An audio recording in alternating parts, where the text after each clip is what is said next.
Atlanta a year ago, a low-key Netflix original series about a young boy who mysteriously vanishes from a small Indiana town suddenly became one of the most talked about shows on television. 15 months later, Stranger Things, the second season premieres on October 27, is still one of the streaming giant's biggest word-of-mouth success stories, a rarity in a media landscape littered with star-studded drama shows and bad reality programming. The secret of its runaway success was in plain sight. The Duffer Brothers' thrilling sci-fi horror series was an explosion of 1980s nostalgia for anyone who lived through the decade. Stranger Things was the amalgamation of every favorite film that you grew up obsessing over: The Goonies, E.T., Close Encounters of the Third and any John Hughes teen romance, all rolled into one.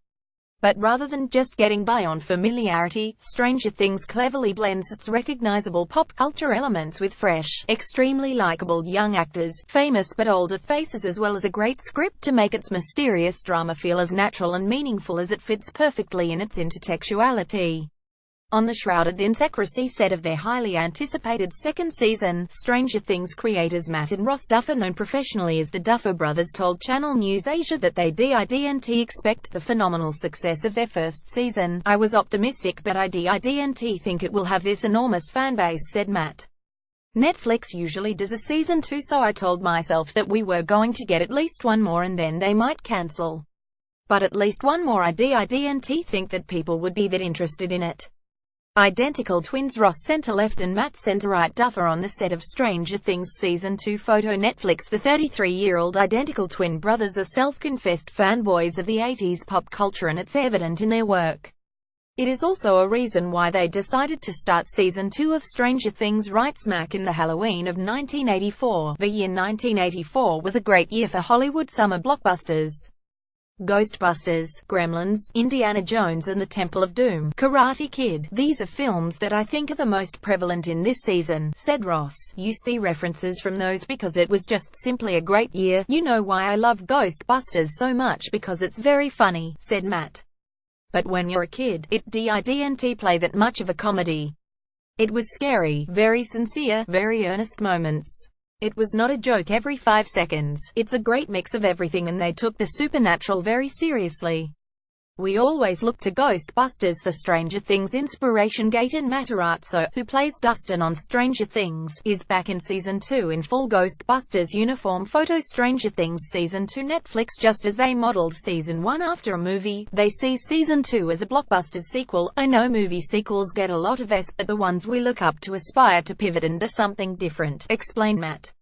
"Look at James Cameron. I think one of the reasons his sequels are as successful as they are is that he makes them feel very different without losing what we loved about the original. We look to him and what he does and try to capture a little bit of the magic of his work." So what do the brothers think is the secret ingredient of their unexpected success? "I think it's just the kids. To me that was my big thing," revealed Matt. "No one puts kids on shows.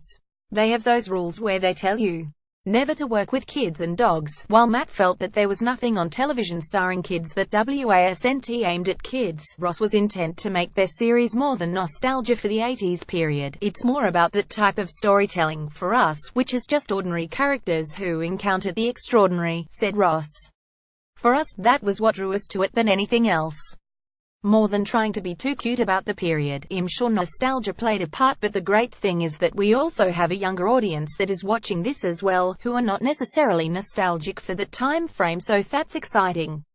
We knew we could get a lot of fans from the people who grew up on these movies, but I'm also really excited that younger kids are finding this." So what can we expect from the new season? Stranger Things Season 2 sees the return of Winona Ryder middle as Joyce by a photo. Stranger Things Season 2. Netflix. "We cannot reveal anything, but what we can say is that it can get worse for the characters," said Ross.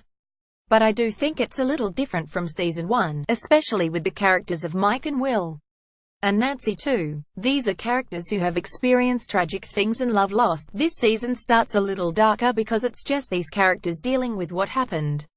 We kept trying to ask, how would you actually respond to an event like this? For sure, sooner or later, you would be very rattled and take a deeper look at what sort of person you are." Matt, on the other hand, was worried about losing big moments going into the second season. "You lose that a little bit when everyone has had supernatural experiences in the show, you know," he said.